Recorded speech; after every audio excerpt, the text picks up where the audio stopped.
ONG Bethelma, des actualités uniques, dynamiques et renversantes dans le journal TV. INA, plus raffiné que jamais. ITA, huilerie industrielle de Tamata, Isacham Telsuruariv. Vous présente Niva. Cyberbike est compatible avec votre console Wii ou PS3. Disponible de suite chez Batimax Indahar pour un prix remisé à 240 000 arias. Offre valable jusqu'à l'épuisement de stock. Batimax, la qualité au meilleur prix.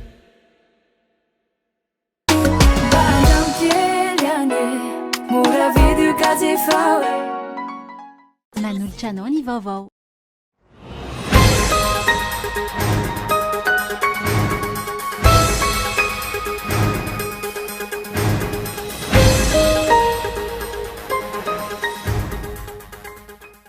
Mpianatra misy saroa no voasambotry ny mpitandro filaminana nandritra ny fitokonana sy fidinana an-dalambe nataon'ireo mpianatra eo anivon'ny école normale supérieure Ampiflo.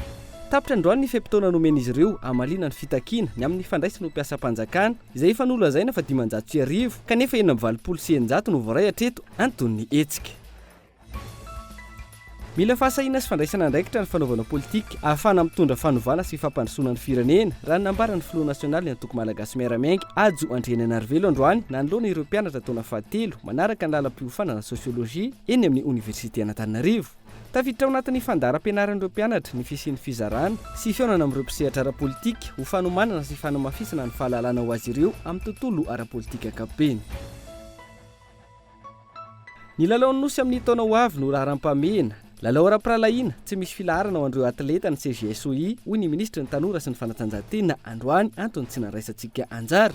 Fanazavana izay mifanipaka tamin'ny voalaza tao anatin'ny filan-kevitry ny ministra ny 20 volana Jolay 2024 izay efa nankatony fandraisana Madagasikara anjara amin'ity CGSOI ity. Fanapa-kevitra izay ambaran'ireo mpity fanatanjahantena ihany koa ho tsy fanajana ireo firenena hafa ary miteraka fahadisom-panantenana ho an'ireo atleta izay efa nanoman-tena antaonany maro. Niena ny famokarana rono amin'ny faritra Vakinankarana tamin'ity taona 2024 ity. Anton'izany tsy fahasalaman'ireo mivavy be ronono sy ny fahalafosany sakafom-biby. Vokany tsy mahatratra ny fatra takin'ireo orinasa ireo tantsaha, sahirana ihany koa ireo orinasa amin'ny famaliana ny filan'ny mpanjifa. Eo amin'ny maresaka iraisam-pirenena, mahavoasady ary mampiditra ponja hatramin'ny herintaona hatranomaizina manomboka izao ny fanaovana firaisana ranofo ivelany fanambadiana ny Indonezia. Voararany lalana ihany koa ny fiarahamipetraky ny olona tsy mbola mpivady any an-toerana. Ireo fanapa-kevitra ireo izay sokajiana mpiariny ny olombelona ho fizorana makany amin'ny fondamentalisme. Ny andindin'ireo arahinao afaka fotoana fohy.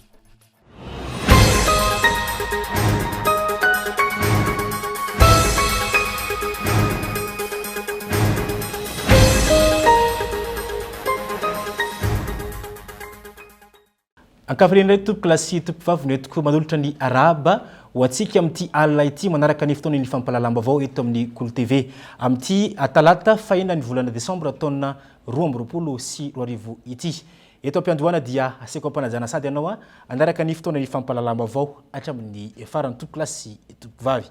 Ny antsika nomboana izany pejany fampianarana mpianatra miisa roa no voasambotry ny mpitandro filaminana nandritra ny fihetsiketsehana sy ny fidinana an-dalambe izay nataon'ireo mpianatra eo anivon'ny ENS Ampiflo na ny école normale supérieure tamin'ity androany ity. Raha fantatra dia tapitra ny datin'ity androany ity ihany koa ny fe-potoana izay nomen'izy ireo ny fanjakana amalina ny fitakinany ka antony anatotosan'izy ireo izao fihetsiketsehana izao. Raha ny fantatra ny fandraisana ho mpiasam-panjakana izay nolazaina fa 500 no horaisana kanefa 920 ihany ireo voaray hatreto no anton'ity fihetsiketsehana ity. Fanadina eo amin'ny sariny Nela Ranefson.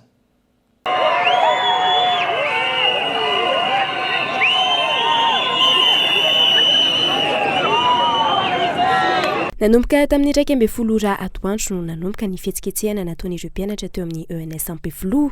Nidina an-dalambe izy ireo nilanja sora-bavedy nandoro kodiarana.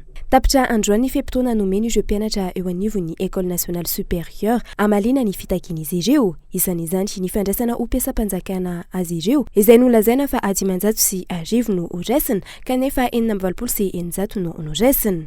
Zahay mba hoe misy fampiresahana manantena zay fampiresahana ampantana fana ojerena nefa zao miboaka recrutement zay anatin'ny décret de hoe priorisevana zay priorisation any sortant ny école ENS ary ny UN7 zay grandes écoles makasika fampianarana zay nangatanay zay kanefa mivoaka zao zavatra navoaka ministère tsy zay zavatra miseho atao njorombala ireo mpianatry ny ENS zany hoe atao farany foana zany izy atao farany foana zany nefa nadradradraina hoe fanabeazana ny fotony fandrosoana nefa ny atsika tsy zay ny zavatra misy eto de zahay mahatsapa tena hoe raha tsy manendraiky am'izay zahay tanora am'izao de tsy zavatra manjary satria hatramin'ny efa tamin'ny 96 tamin'ny 1996 efa nitokona foana reo zokinay makasika recrutement tsika ty 2022 mbola misy mitokona mikasika recrutement foana hatramin'izao hoe politika navony hafa antaona zareo tamin'ny eritaona nisy grève nalefa le recrutement namena 1600 zahay de mangina ve zahay non tsy mangina zay fa mama hoe mba manaiky hoe ray aman-dreny zareo de mety masoanay nefa tonga tia 2022 mbola vera ndray ny zavatra tsy nety hatramin'izay mpianatra roa no nosamborana ny mpitandro ny filaminana nandritra ny etsika androany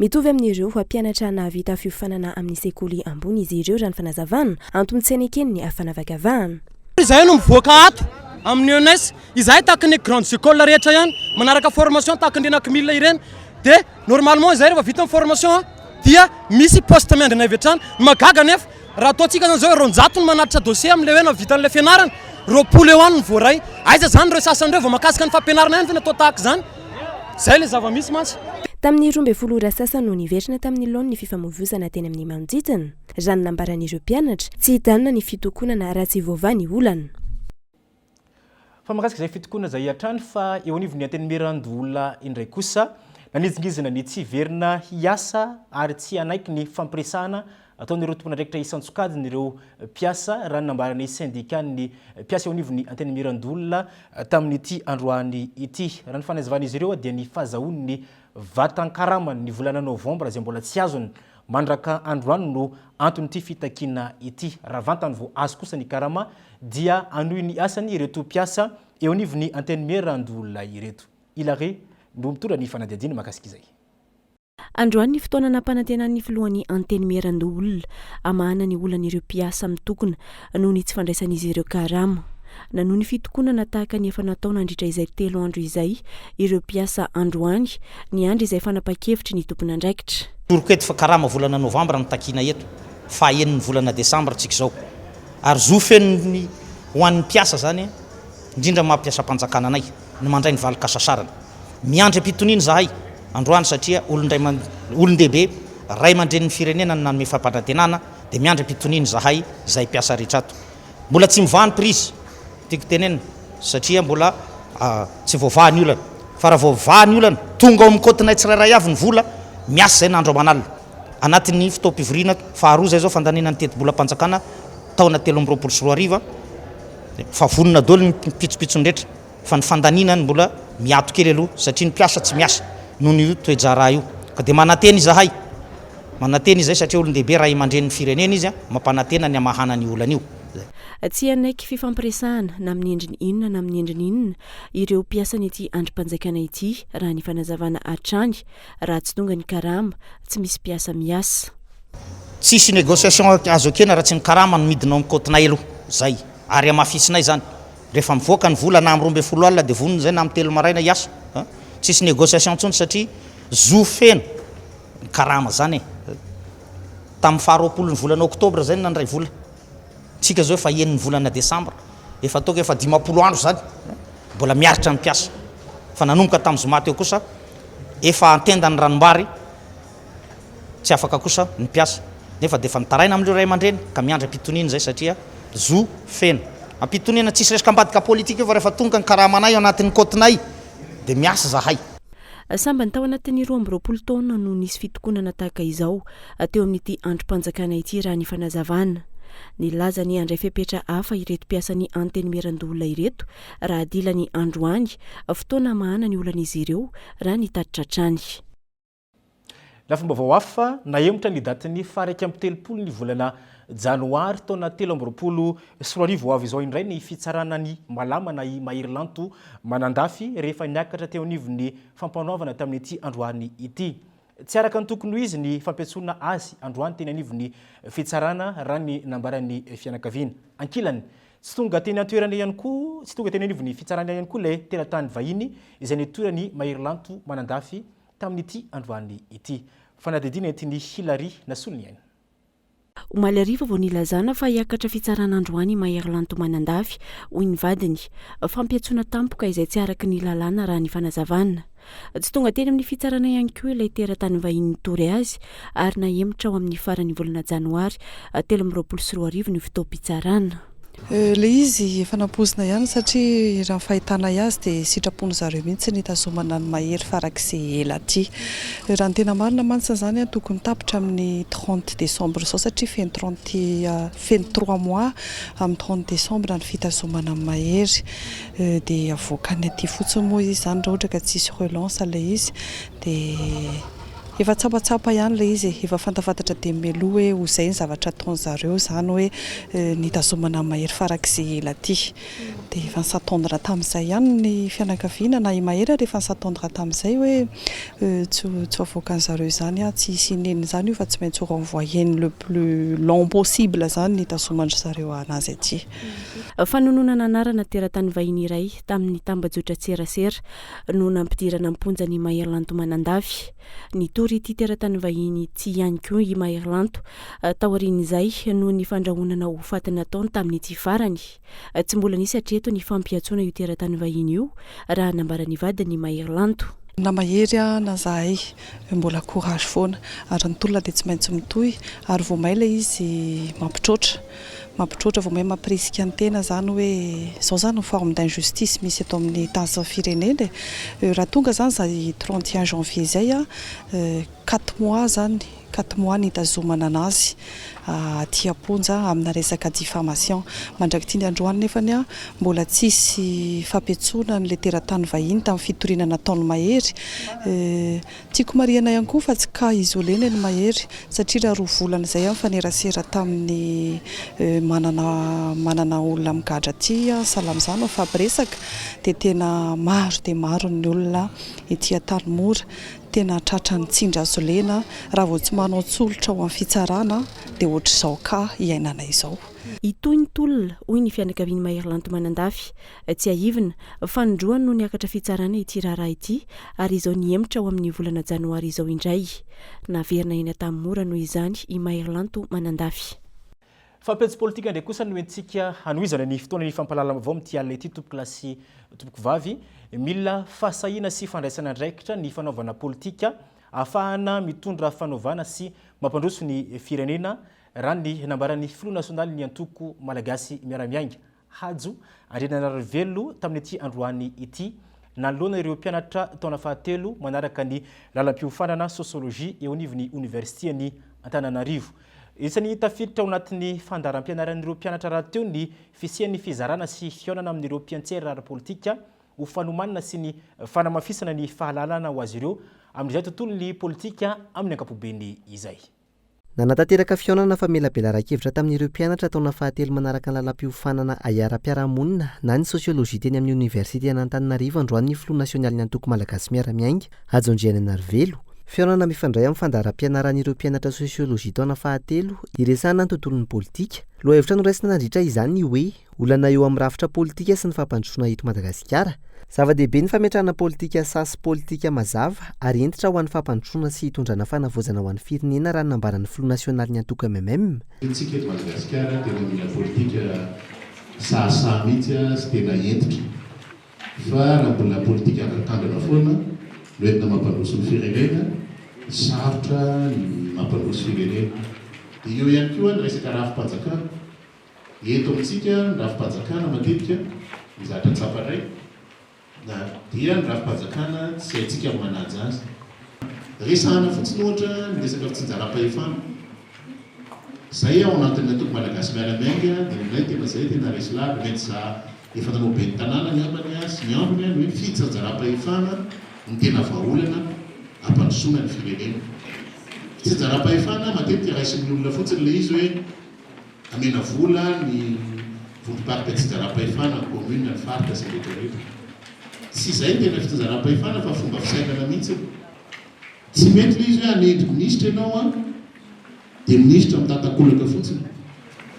Tokony omenao izy a andraikitra mifanaraka amin'izany dia tsaraina anak'izay. Manendry directeur ianao a dia mitovy amin'izany. Manendry chef de service ianao a dia mitovy amin'izany. Tanjona ho an'ny fizarana iarana amin'ny mpisaitra ara-politika toy izao ny fanampiana ireo mpianatra ahafantatra bebe kokoa ny tontolon'ny politika. Eo ihany koa ny famporisiana azy ireo handray anjara amin'izany ho amin'ny ho avy. Misy ilay atao hoe sociologie politique dia karazana TD zany ilay nanasana vahiny. Zany hoe nitondran'ilay vahiny ny heviny mahakasika ny resaka politika sy ny fampandrosoana. Izy efa tao anatina gouvernement nifandimby dia izy koa nefa efa nisy cursus be dia be ara-politika dia mazava ho azy zany fa mahafantatra ny resaka politika sy ny resaka fampandrosoana. Dia izay ny antony safidy mba nahafahan'ny mpianatra izay ao amin'ny taona fahatelo satria efa hisehatra any amin'ilay rehefa taona fahaefatra tsinona rehefa misy an'ilay labo politika dia mba ahafahana efa miomana sahady ho amin'ilay labo politika hoe ohatry ny ahoana ny mety zavatra misy amin'ny sehatra politika. Ametrahana ao amin'ny sain'ny mpianatra hoe ilaina le manao politika, inona daholo ny zavatra tontolo manodidina ao anatin'ny resaka politika. Dia ahafahan'ny mpianatra ihany koa mieritreritra hoe inona zany ny tokony ho vahaolana raisina manoloana ny zava-misy ara-politika. Ankoatra ny famelabelarana, nisy ihany koa ny fizarana sy ny fifanankalozan-kevitra nataon'ny filohan'ny antoko MMM niarahana tamin'ireo mpianatra sosiolojia nandritra izany. Tsy ahivina, mahery ny 290 ankehitriny ireo mpianatra taona fahatelo manaraka ny lalam-piofanana sosiolojia eny anivon'ny Université an'Antananarivo. Misy amin'ireo basy tafiditra an-tsokisoko eto Madagasikara no mahazo taratasy ara-dalàna avy amin'ny mpitandro filaminana raha ny nambaran'ny sekretera-panjakana miedidiny zandarmeriam-pirenena ho an'ity androany ity. Andrasana manoloana io ny valin'ny fanadiadiana sy ny fanehoana ireo tambazotra araka ny fanambaran'ity tompon'andraikitra ity. Misy olona mampiditra basy an-tsokisoko eto Madagasikara, basy tsy ara-dalàna sy tsy misy taratasy. Za afaka manizingizina fa misy ny basy miditra an-tsokisoko eto. Za tsy mba miala amin'ny teniko. Ahoana nalazana an-tsokisoko? Neuron tsy nivarotra azy. Rehefa tratra le basy tsy fantatra ny tondra azy, tsisy ny facture. Basy any andafy vente libre fa misy facture. Karaha azo vidina izy any andafy. Dia fantatra ny vidy azy dia mandoa abatseranana izy dia mahazo alalana hividy izy. Averiko foana. Ny caméra azo vidina tsy mila alalana. Le tena raitra. Fa ny basy mahazo alalana hividy sy hitazona, zay vao mandeha mividy. Zay, ny lalàna amin'ny mahazavabe, loi 69/011 efa niteneniko iny du 22 juillet 1969. Ka zava-dehibe izy ity. Efa misy ny fanadiadinana ary efa misy ireo olona voasambotra amin'ny fampidirana basy an-tsokisoko eto Madagasikara trano fanazavana. Ambarany fa misy amin'ireo basy tsy ara-dalàna no mahazo taratasy ara-dalàna. Ataontsika androany zany dia toy ny fanambarana natao roa herinandro lasa zay. Mikasika ny fivezivezen'ny basy tsy ara-dalàna izay mitarika fatiolona. Ary mikasika ny fahatongavan'ny basy an-tsokisoko izay lasa mahazo taratasy. Aty aminay no misy an'izany, tsy mamenatra. Dia mazava ho azy raha aretina izy dia anjaranay mba mitsabo izay aretina misy anay. Fa kosa misy lafiny hafa fa ny antsika aloha zany ny atao androany. Ka nafarany eto Antananarivo zany ny pikirakira an'izany asa zany. Raha tenena amin'ny teny tsotra izy dia hoe bureau de défense de district. Dia ny anankiray bureau provincial de défense. Ray amin'ny district, ny ray any amin'ny faritany.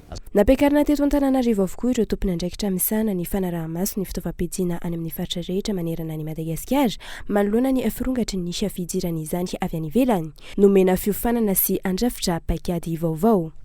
Pejy fanatanjahantena vetivety no etsika noizana ny fampahalalam-baovao anisan'ny anatrany maro ihany koa ny tsy fandraisana anjara ny Madagasikara ao anatin'ny lalaon'ny CJSOI. Laharam-pameana ary tsy misy filarana ho an'ireo atleta ny fifaninanana ny voamiera ny tanora ny fanatanjahantena aty amin'ny ranomasimbe indiana na ny CJSOI raha ny nambaran'ny ministry ny tanora sy ny fanatanjahantena androany. Tsy nandray anjara amin'izany i Madagasikara ary atao laram-pahamehany raha nambarany ho an'ny fanjakana malagasy hatreto ny fanomanana ny lalao nosy ho an'ny taona 2024 izay atao eto amintsika. Tennis de table, athlétisme, natation, pétanque, haltérophilie sy taranja enina hafa ireo no nandraisana anjara nandritra ny fifaninana ny vaomera tanora sy ny fanatanjahantena aty amin'ny ranomasimbe indiana na ny CGSOI 2024. Efa nanoma tena mbolana maro ireo solitena malagasy fa hiaro ny vonina Ipirenena ny Nosy Morisy. Niverina nody anefa izy ireo rehefa tonga teto Antananarivo fa tsy mandeha indray. Samy manaraka izany tamin'ity taona 19 tsy nandray anjara tamin'ny CGSOI Madagasikara ary forfait araka ny fanapahan-kevitra ny mikarakara tany an-toerana. Manoloana io, nanambara ny ministra ny fanatanjahantena fa ny fanomanana ny lalao nosy no laram-pahamehana ho an'ny fanjakana. CGSOI ny zavatra tiako ambara anatin'ilay izy aoka tsy ho politizentsika loatra ny resaka sport. Marina fa tsy nandray anjara antsika fantatsika fa lalao ara-pialahina tsy misy classement akory ny tsy sanatria manambany an'ilay CGSOI fa tsy misy na classement anatin'izany CGSOI zany ary tsy ohatra hoe misy étape ahafahantsika manao zavatra hafa ka raha mahita amin'ny fitondram-panjakana hoe se concentrer amin'ireo atleta atsika ireo tsika ataotsika zay andeha afasana atleta any ivelany faran'izay maro sy atongava ny expert eto Madagasikara faran'izay maro nitandrona amin'izany dia ny voalohany antsika amin'ny Jeux des îles azotsika médaille maro indrindra amin'ny Jeux des îles de l'Océan Indien. Manaitra ny saina maro io fanambarana nataon'ny ministra ny tanora sy ny fanatanjahantena io. Ny fifaninanana toy izao izay manamafy ny traikefa sy ny fahaiza-manaon'ireo atleta malagasy amin'ny alalan'ny fihaonana amin'ireo atleta ny ivelany fa ihany koa ny fiomanana amin'ny fandraisana ny lalao nosy amin'ny taona ho avy saingy tsy omendanja ary ambara fa tsy ahazona toerana hoy ministra Pia. Iray amin'ireo atleta zandriny indrindra solitenan'ny Madagasikara tokony handray anjara mandritra ny CGSOI andian'ny 12 atao amin'ny Nosy Morisy nanomboka ny alady lasa teo Irondi. 13 taona ny tenany ary tokony solitenan'ny Madagasikara teo amin'ny taranja tennis de table. Nateo aza ny fanomanana tsy afaka ny azo Nosy Morisy izy ireo ary niverina tany Tomasina raha ny fanazavana. Hatreto aloha zany dia nivaliny hoe tsy lasa satria noho ny fanapahan-kevitra ny raisin'ny fanjakana zany. Zareo moa zany tsy nilaza ny antony fa to dia niteny fotsiny hoe tsy lasa izay. Tsy izay rerako tsy lasa fa ny atleta rehetrarehetra. Izay moa zany efa niezaka be fa efa 3 taona nanomanana nyity fifaninana ataonay any Maurice ity fa efa izay moa zany tsy lasa efa nanomboka tamin'ny championnat d'Afrique io dia izao ndraiky tamin'ny CGSOI. Mbola mazoto satria zany koa tsy ataoko sakana ho ankivy hafa mbola be dia be no avy miandrana ary mbola be dia be ny zavatra mety ho vitako aorianan'izay. Dia tsy maintsy miezaka foana mba ho tonga lavitra. Isany nanaitra tamin'ny fanazavan'ny ministra ny fanatanjahantena androany ihany koa ny fifanipahan'izany tamin'ny voalaza tao anatin'ny filan-kevitry ny ministra ny 20 ny volana Jolay 2024 izay efa nankatoa ny fandraisana anjaran'ny Madagasikara amin'ny CGSOI. Madagasikara izay ampetra ny lalao nosy ny taona 2024 nefa tsy nandray anjara tamin'ny fifaninana aty amin'ny ranomasimbe indiana. Fanapahan-kevitra izay nambaran'ireo mpity fanatanjahantena ho tsy fanajana ireo firenena hafa fa ihany koa miteraka fahadisom-panantenana ho an'ireo atleta izay nanoma tena taonany maro. Indrivava ho an'ny lafiny tsy fandriam-pahalemana nadritra ny fidinana ifotony nataon'ireo mialamila avy amin'ny ZES amin'ny alalan'ny hetsika antsoina hoe opération fandriam-pahalemana no azo sambobelona ireo jiolahy miisa 2 izay naka voamasina lehilahy iray tao amin'ny fokotany Beorikazo anatin'ny commune Antongo districtny Morombe. Hatreto tsy mbola misy vaovao mahakasika ity raharaha ity fa utaterina aminao eto anivony fotoana ny fampalalam-baovao ny Kolo TV FM ihany raha toa ka misy fanampim-baovao hafa mahakasika ity vono olona fagnalarana voamaso ity. Zay ny tapany voalohany teto anivony fampalalam-baovao tompoko lasy tompoko vavy dia isany fetifety aloha sika no reto doka varotra reto dia rehefa indray ary.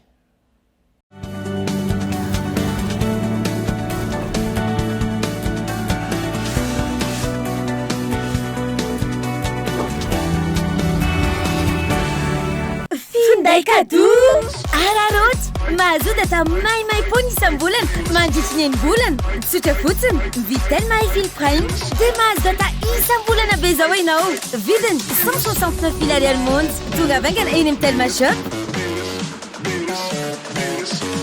Telma safidiko maitso malagasy. Ina dia vita amin'ny soja voafantina mba hampatsiro ireo karazan-tsakafo karakarainao.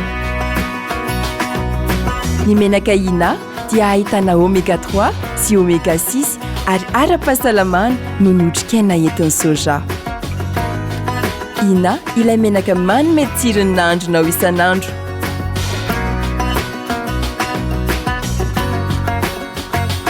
Ina, plus raffiné que jamais.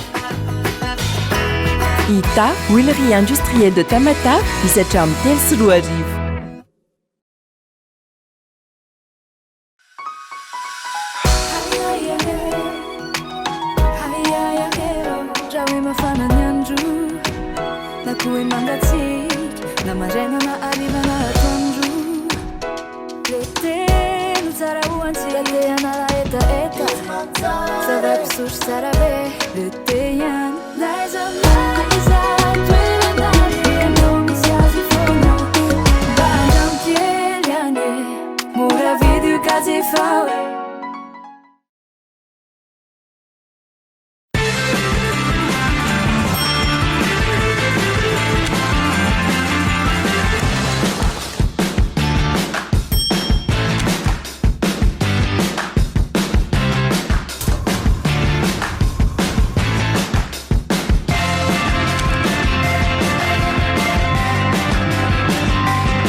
De beaux projets pour des budgets serrés.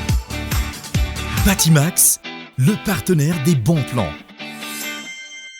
Batimax, la qualité au meilleur prix.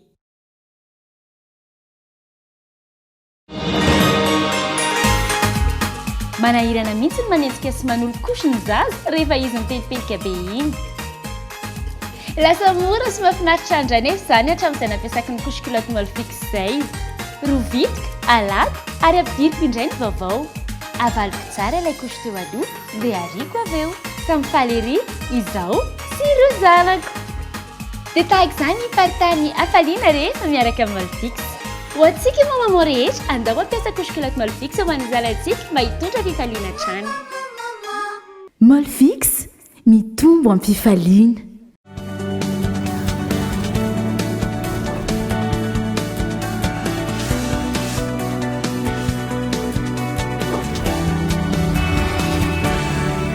Izay sady tsika dia tafaverina eto ny fampalalama vao tapany faharoa tompo lasy tompoka vavy ary mbola anengananao hatrany nanaraka izany hatramin'ny farany.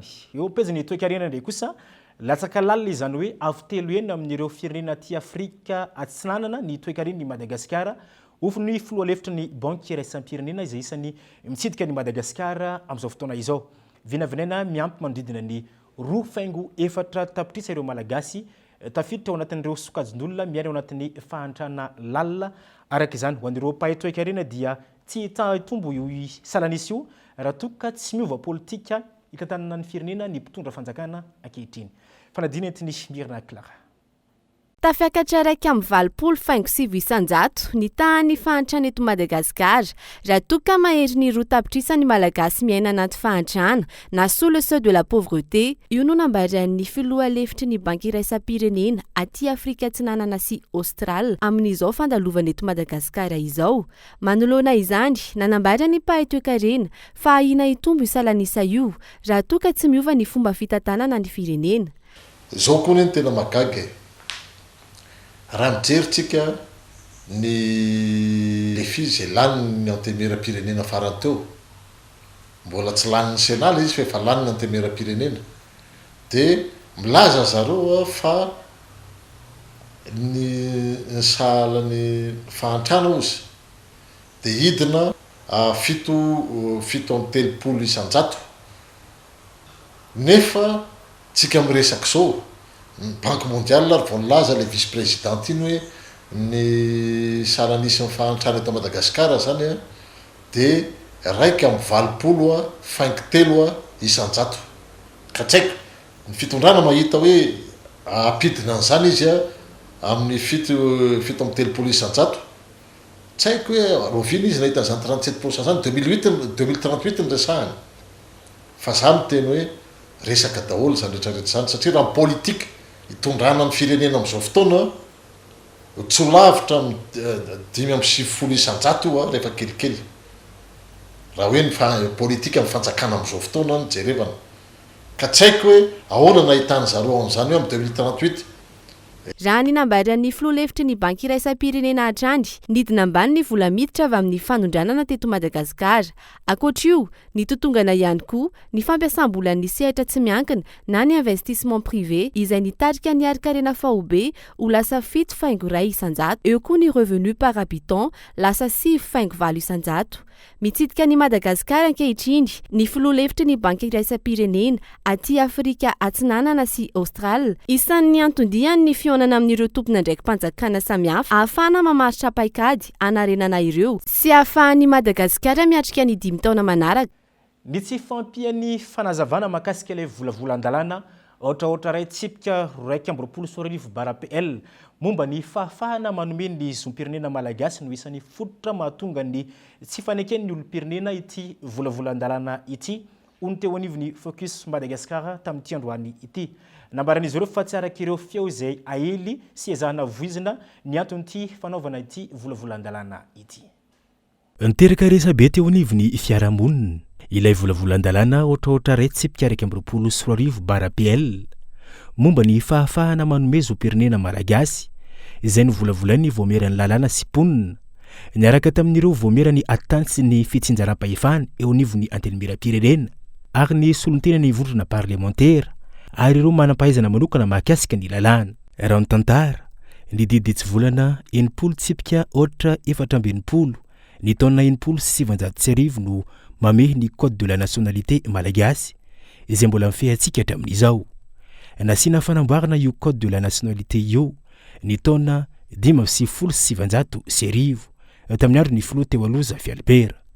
Nisy ihany koa ny fanavoazana natao ny taona 3 tamin'ny andro ny filoha teo aloha Marc Ravalomanana ary ny taona 19 ny fiketihana farany ary izao natolotro ny solovam-bahoaka vofito tao Betafo ny taona 19 teo izao indray. Nanamafy ireo teknisiana izay namolavola ity lalàna ity fa tsy ampy ny fanazavana izay tokony natao hampafantarana bebe kokoa ny votoatin'ity lalàna ka niteraka fisavorovoroana teo amin'ny samy malagasy. Ny hitanay lesoka zany mahatonga ny anisan'ny mahatonga an'le izy tsy mbola lany dia maka an'le expérience tamin'ny 2021 zany hoe tsy ampy angambany ny fampafantarana isan-karazany mikasika an'le votoatiny sy ilay apitsipitsony ao anatin'le tolo-dalàna. Zay angamba ny raha fihezana ny problème tokony ho réglena zany. Ilaina zany no mifanazava zany hoe inona marina misy ao anatin'le le proposition de loi zany tsaratsara kokoa raha ohatra ka mahafantatra an'izay zany ny vahoaka tsy ny vahoaka rehetrarehetra moa zany y compris zany nanareo na ny population ray manontolo zany satria tena efa nanafapana kely ny resaka tamin'ireny dia tsy orina aloha zany fa tsy le communication tsy dia mipasy loatra dia anao an'izay zao zay. Raha ny fanazavana trany tsy araka ny resabe voizina ny votoatin'ny tolo-dalàna mahakasika ny fizakana ny zom-pirenena malagasy ity. Hentitra ny masotsivana napetraka ho an'ireo teratany vahiny magataka izany raha ny nambaran'ireo teknisiana ny kirakira ity tolo-dalàna ity. Isan'ny nahabe resaka tamin'izany ohatra ny mahakasika ilay antsoina hoe naturalisation. Na naturalisation zany dia fomba fanomezana zom-pirenena amin'ny alalan'ny didim-panjakana aloha dia efa nisy foana ny naturalisation hatramin'izay na tamin'ny 1960 raha tao anatin'le code de la nationalité tamin'ny 1960 tsy dia nisy zavatra niova tao anatin'le proposition de loi ty ary ny tena marina raha dia vao maikana mafisina ho folo taona ilay fipetra hipetrany eto Madagasikara izay ianao afaka mangataka naturalisation raha 5 taona izy amin'izao fotoana izao satria mbola tsy lany le proposition de loi. Dikan'izany dia tsotra tsy hoe bradrena nationalité via naturalisation izy satria mbola misy 10 taona aloha zay anao afaka mangataka ny naturalisation ho malagasy. Ny naturalisation tsy hoe mahafeno le fipetra ianao dia tonga dia mahazo naturalisation fa masy mandidy zany ny fanjakana malagasy anomenao naturalisation na tsy anomenao naturalisation tsy ilay lalàna mihitsy zany no mahatonga an'la nature hoe braderie na nationalité fa any amin'ny fanjakana zany no maso mandidy omena sa tsy omena naturalisation ty olo tya fa mampiasa an'la lalàna ihany aloha zany ny fanjakana amin'ny zevtonzay iankinany ho avy ny taranak'ireo manontolo ity lalàna momba ny fahafahana manome zopirenena malagasy ireo teratany vahiny ity ka sy tokony isiany tsindry ara-politika raha ny fanazavana tokony hojerena ihany koa ireo teratany malagasy amin'ny fitakina zopirenena any amin'ireo firenena vahiny ity volavolan-dalàna ity izay isany tsy mbola hodinihana eny anivony anteny miram-pirenena amin'izao fotoam-pivoriana ara-potoana faharoa izao raha ohatra hoe itombo ny malagasy ihany anatin'ny fahasahiranana izay raha ny zava-misy amin'izao fotoana izao any amin'ireny vohitra ny faritra vakinakaratra any ny ela ny famokarana ronono amin'ny faritra iny tamin'ity taona 2024 ity anton'izany ny tsy fahasalaman'ireo ombivavy be ronono sy ny fahalafosany sakafom-biby na ilay hoe provandy zany izay mampitaraina ireo tantsaha mpamokatra sy tantsaha piompy amin'izao fotoana izao vokany lasa tsy mahatratra ny faritra takin'ireo orinasa ireo toerana fanangonan-dronono any amin'ny faritra vakinakaratra iny amin'izao fotoana izao andry nirindra Kolo TV Antsirabe no mitondra antsika ny Antsiprian'izay Anisan'ny mampiavaka ny faritra vakinakaratra amin'ireo faritra hafa eto Madagasikara ny sehampamokarana ronono raha ny salanisa azo avy amin'ireo tompo fanangonan-dronono ato anatin'ny distrikta Antsirabe faharoa dia ny aina ny voka-dronono azo avy amin'ireo tantsaha tamin'ity taona 2024 ity antony noho ny tsy fahasalaman'ireo omby vavy be ronono izay vao avy ny lalovany aretina ary nandripaka omby maro tato amin'ny faritra vakinakaratra vokany niovany kalitao ankehitriny dia efa miverina amin'ny laony ny kalitaon-dronono saingy ny aina ny fahabetsahan'ny vokatra zara raha mahazo 700 litatra isan'andro ny tompo fanangonan-dronono iray eto vakinakaratra raha toa ka manodidina ny 700 litatra izany teo aloha tamin'ity zany zao zay azo atao hoe ny aina satria amin'izao zay eo amin'ny 400 litre par jour no tratra ny aina zay raha miohatra tamin'ny herintaona teo koa ny tsy fahasalaman'ny omby le areti-kibo nanerana ny faritra vakinakaratra iny dia tena nisy fiantraikany be tamin'ny famokarana vidina ronono le izy noho izay zavatra nisy zay fahasarotana rehetrarehetra zay dia maivana mihitsy ny voka-dronono raha ohatra ka tokony hoe hatratra 5.0 litre ny rononon'ny olona ray vokatry ny aretina sy ny fahalafosan'ny provandy dia midina hatrany amin'ny 10 litre raha ny rononon'ny olona anankiray dia raha manay indray ny olana dia izay hoe satria tsy mahatratra fatra le ronono aterin'le tantsaha dia lasa nazay koa aza tsy mahatratra le fatra tokony ho aterinay any amin'ny orinasa izay anateranay ny ronono noho izay fahasaranana misy amin'ireo tantsaha izay dia mitotongana ny vidin'ny ronono matsiaro mahatiantoka tanteraka ireo tantsaha ary tsy mahaleo sara ny vidiny raha ny fanazavana trany dia mihatsara ny kalitao tamin'ity taona ity fa ny eo amin'ny famokarana indray somary sarotsarotra kely ny antony vidin'ny ronono tsy tena mifanaraka amin'ny zava-misy ampiasaina amin'ny omby zany satria raha ny ohatra hoe ny vidina provandy tafakatra ambony be ny vidin'ny zezika ambolena ny villa tafakatra ambony be nefa ny vidin'ny ronono zany raha miohatra amin'izay dia ambany lasa tsy miditra any amin'le tena fiompiana matianina le tantsafa miompy an'le omby hoe mba afaka satria misy an'le omby hoe tsy dia tena hoe mandany provandy betsaka zay vao manome ronono dia rehefa mba manana an'iny zany le olona hoe mamoaka 10, 9, 7 litre eo dia efa hoe ampy andry zareo aloha zay no le vidina ronono sy le vidin'le sakafo ny tsy mifanome le izy tsy mahaleo ny sarany mihitsy ny vidiny le ronono koa moa zany amin'ny ankapobeny tsy na le ronono tsy tena hoe tsy hoe foto sakafo ny malagasy fa azo atao hoe rendrarendra ihany le izy amin'ny ankapobeny dia tsy dia mahasarika ny olona loatra hividy azy raha ohatra ka miakatra nefa le vidiny nefa ho an'le tantsaha mpiompy matiantoka koa amin'le fiompiana azy rehefa tsy karakarainao le izy satria raha omby tokony hamoaka 20 lasa 10 fotsiny avoakany dia fatiantoka dia izay zany no hoe tokony mba jerevana hoe ahoana no mba hijerevana an'le tantsaha mpiompy be ronono tsikaritra fa tojo fahasarana tanteraka ireo tantsaha mpiompy omby vavy be ronono eto amin'ny faritra vakinakaratra amin'izao fotoana izao no ireo olana maro samihafa eo amin'ny lafiny fiompiana ka lasa mampiaina ny famokarana ronono ny peziny fanatanjahantena no entsika hanohizany fampalalam-baovao amin'ity alina ity natomboka tamin'ny fomba ofisialy androany ny andiany faenina eo amin'ny fiandiana izay tompon-dakany Madagasikara eo amin'ny taranja golf ireo kategoria professionnel misa 9 no nisantatra ny lalao tamin'ity androany ity ka itony andriatsilavo nanomboka androany ary farana ny alady ho avy izao ny andiany fa enina amin'ny championnat de Madagascar de golf na ny fifaninanana iadinina izay ho tompon-dakan'ny Madagasikara eo amin'ny taranja golf totosaina eny amin'ny golf du Rova Andakana ireo groupe professionnel misy 900 no santatra izany amin'ny ankapobeny misotra araka ny tokony izy araka ny eritreretana azy ny androany maraina andro voalohany androany kategorie professionnel no lalao miainga androany maraina mpilalao eo amin'ny 900 no mandray fiangana amin'ny tory voalohany androany manana ny maizy azy raha ny taranja golf manokana eto amintsika ary efa hita soritra ny fahaizana sy ny avo teknika ananan'ireo mpilalao amin'ny sokajy rehetra mavelombolo satria isa-taona tsapa hoe misy fivoarana foana golf moa tsy ny olona ny fananana fa tena nao ihany tsapa nefa ny fa mivoatra foana ny fahaiza-manao ny golfeur atsika eto Madagasikara zany no ny antony hoe mebetsaka ny tournoi mebetsaka ny mpandray anjara hitatsika fa na ny ankizy ary mebetsaka mandray anjara dia mahafinaritra satria azo antoka zany fa ivoatra foana ny voantsika par rapport amin'ny mpandray anjara maneran-tany ny alahady fa 12 ny volana desambra ho avy izao araka izany no ifarana ity andiany fahaenina amin'ny fiadina izay ho tompon-dakan'ny Madagasikara eo amin'ny taranja golf ity ny irosoana amin'ny mahamatianina bebe kokoa hatrany no tanjona ary indrindra ny ananan'ireo mpilalao avo teknika afaka mifaninana amin'ny any ivelany amin'ity taranja ity tanjona tiana hotratarina ihany koa raha ny fanazavana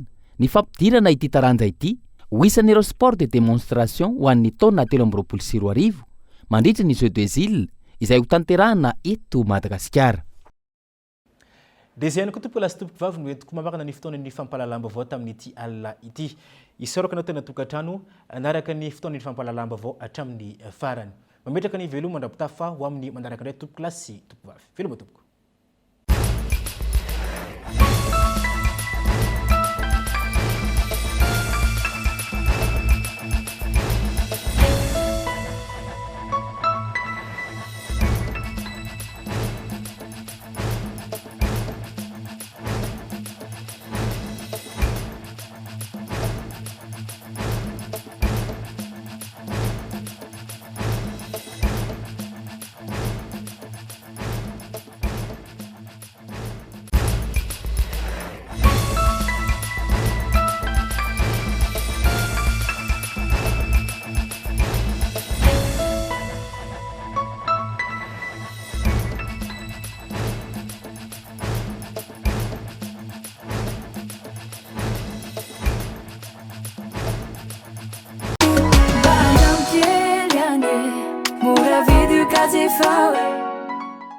Vous a présenté Nivavo. Cyberbike est compatible avec votre console Wii ou PS3. Disponible de suite chez Batimax Indahar pour un prix remisé à 240 000 arias. Offre valable jusqu'à l'épuisement de stock. Batimax, la qualité au meilleur prix.